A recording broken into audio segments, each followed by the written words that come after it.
Ok, então, histosomose, né, vamos ver aspectos clínicos, epidemiológicos e fisiopatológicos da histosomose, que acho que é legal entender isso aqui, né?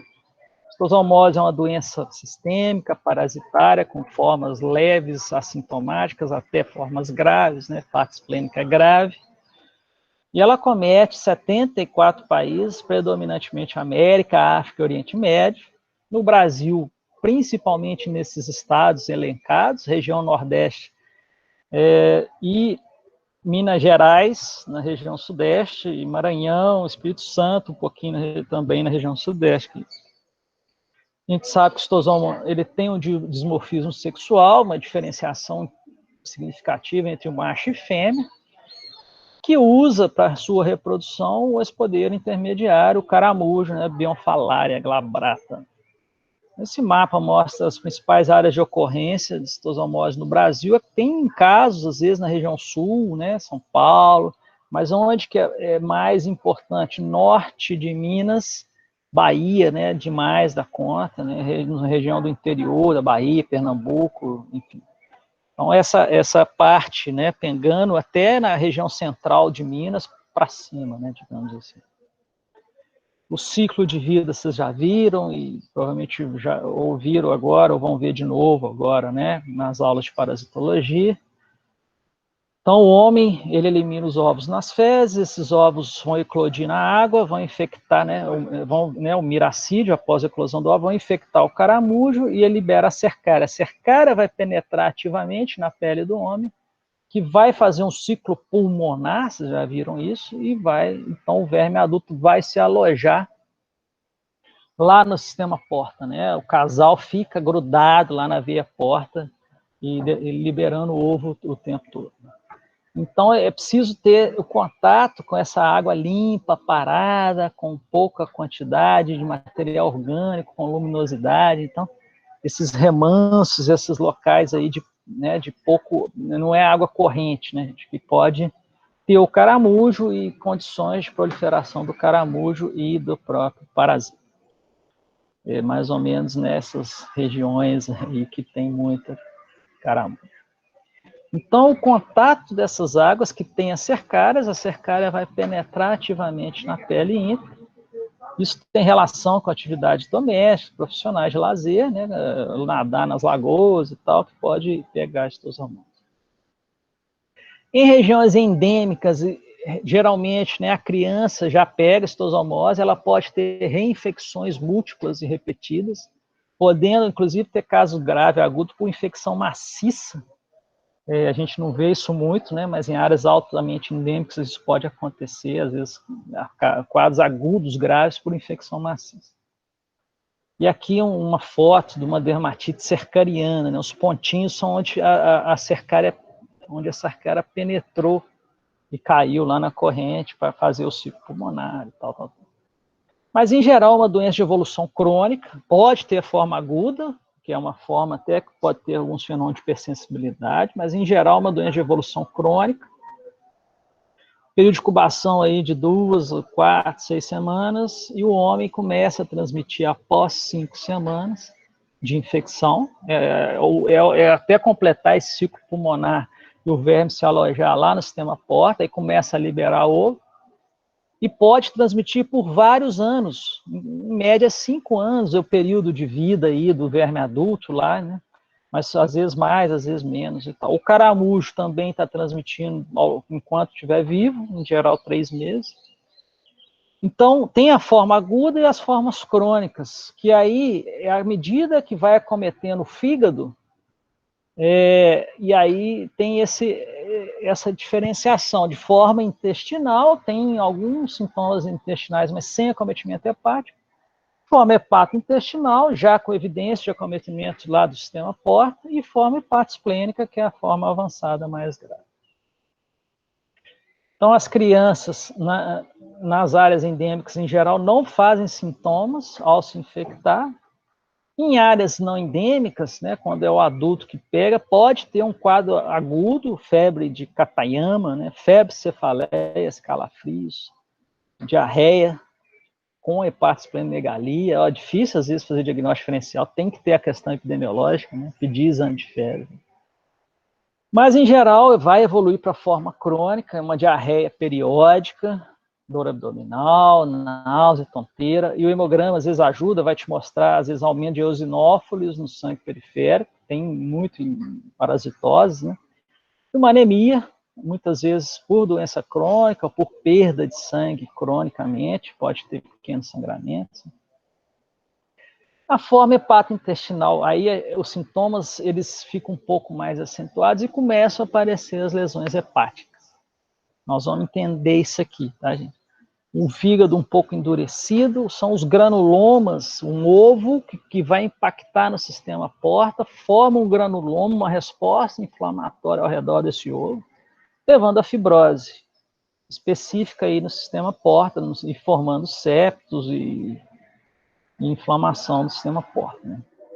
E quando tem um envolvimento maciço do fígado, tem essa fibrose periportal, a fibrose de Siemens, podendo então levar à hipertensão portal. Então, o aumento do baço é por conta da hipertensão portal. Nós vamos entender isso aqui agora, tá? Então, aqui é uma foto anatômica, nós temos aqui o fígado e o baço aqui atrás, e aqui as veias mesentéricas, e aqui a veia esplênica, que elas juntas formam aqui a veia porta.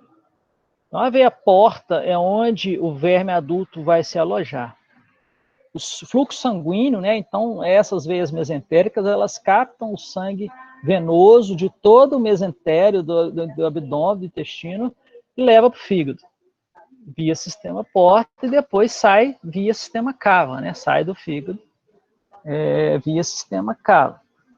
Então, o ovo, quando o verme deposita o ovo, ele vai num fluxo retrógrado, ele vai contra o fluxo sanguíneo, e ele desce até aqui a região do do ânus aqui, do sigmoide, e o ovo atravessa o capilar e atravessa a luz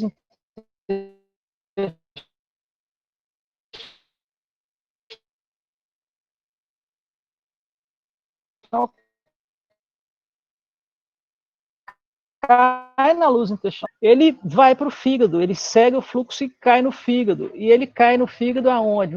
Na hora que vai capilarizando o sistema porta, ele vai impactar no sistema porta, nos sinusoides lá, né, nos capilares.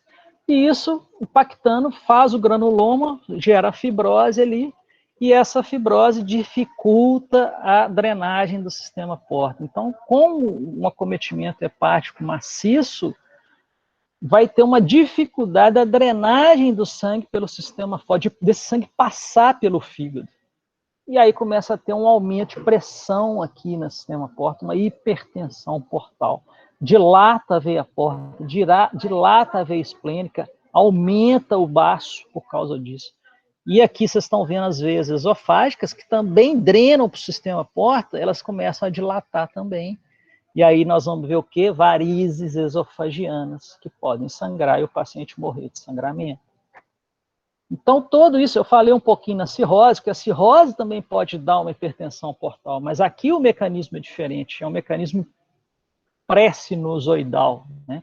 Então, a impactação dos ovos levando uma hipertensão portal. O fígado está funcionando normalmente, mas tem uma fibrose periportal, levando a um represamento desse sangue portal, levando à hipertensão portal. Nós vamos ver o que isso significa. Então, essa migração dos ovos para o fígado leva a uma reação inflamatória ao redor daquele ovo impactado, forma granuloma, fibrose, com obstrução ao fluxo sanguíneo.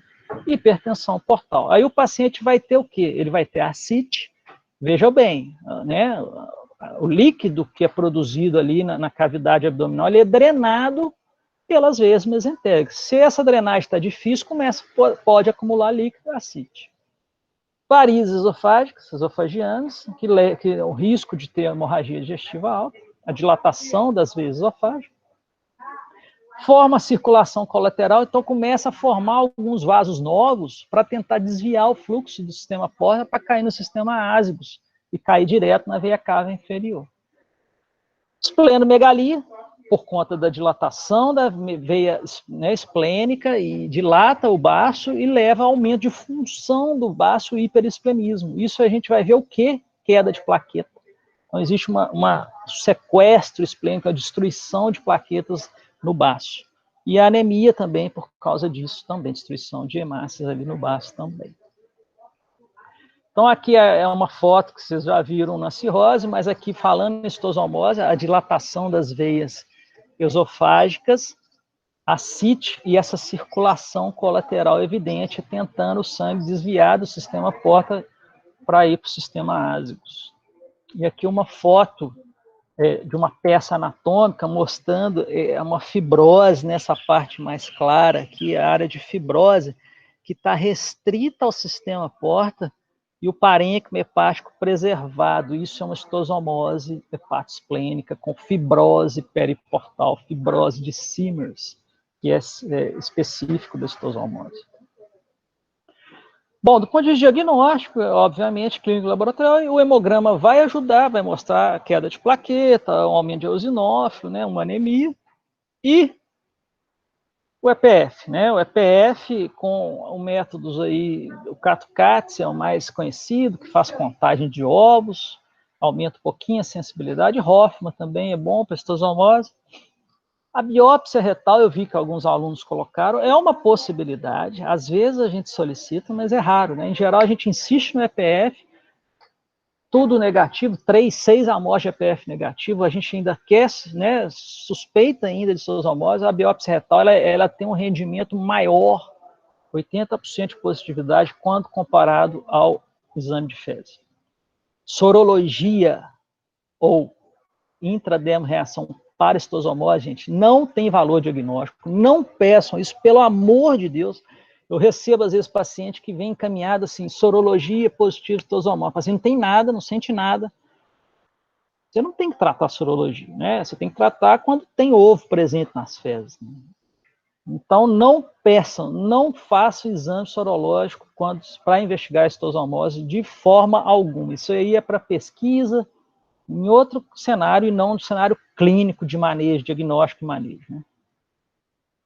Existe tratamento específico, não sei, às vezes algum aluno aí já teve citosomose, isso é até comum, tá, gente? O tratamento é simples, é dose única, e ele cura, tem que fazer exame de fezes de controle para ver se realmente curou, né? Pode ter reinfecções, mas o tratamento ele é sim eficaz. Profilaxia e medida de controle de citosomose. O principal, disparado de tudo, é identificar e tratar os casos. Então, é EPF de rotina, em áreas endêmicas, às vezes a gente faz mutirão, né? Internato rural, assim, até quando eu fiz internato rural, eu fui para Três Marias, lá tinha casos, a gente tratava, às vezes, sem ter exame diagnóstico, né? Às vezes, dependendo da situação. Então, é fazer EPF, tratar os casos, é isso que a gente consegue controlar, né? Obviamente, tem algumas estratégias de controle de caramujo em algumas áreas específicas, saneamento, tratamento químico, controle biológico, também interessante, tem avançado um pouco isso no Brasil, a questão do controle biológico, apesar de algumas controvérsias ambientais, né? E a notificação é importante para poder mapear os casos, para poder ter algumas medidas adicionais de controle. É uma doença de notificação compulsória, sim.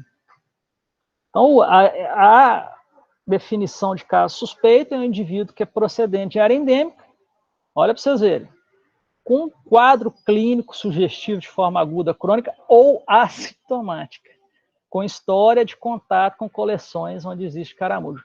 Ou seja, definição de caso suspeito é a pessoa ser residente ou procedente de área endêmica com história de contato. É só epidemiológico, nem é clínico, porque é forma aguda ou forma assintomática. Então, a definição de caso suspeito de citosomose é uma definição epidemiológica, viu, gente? Tem que lembrar disso. Mesmo o paciente de Divinópolis ou que está em outros lugares, ele pode ter tido contato, e isso, se é caso suspeito, só por ter tido contato, né, de lazer ou ocupacional e tal. Fazer EPF desse pessoal, né? Então, essa aqui é uma foto do Rio Cipó, não sei se vocês conhecem a Serra do Cipó. Se não conhecem, vocês viram que pegou fogo, né? Grande parte lá do Parque Nacional, mas Serra do Cipó não é área endêmica, mas tem estosomose, né? Tem que tomar cuidado com as lagoas e tal, mas dá para nadar tranquilo nos rios e tal. E, mais especificamente na região, a Cachoeira do Tabuleiro, não sei se vocês conhecem, altamente recomendado a visita. Você faz uma caminhada aqui, ó, você vai margeando aqui na encosta, uma hora você desce e anda nas pedras até chegar no poço. Aqui, né, essa foto não é minha, mas é uma foto com alto volume de água. Em geral, ela tem pouco volume de água, e aí a gente pode nadar aqui na base dela, é sensacional. Isso é na região da Serra do Cipó, da Serra do Espinhaço, mas obviamente aqui na cachoeira não tem esquistossomose, né?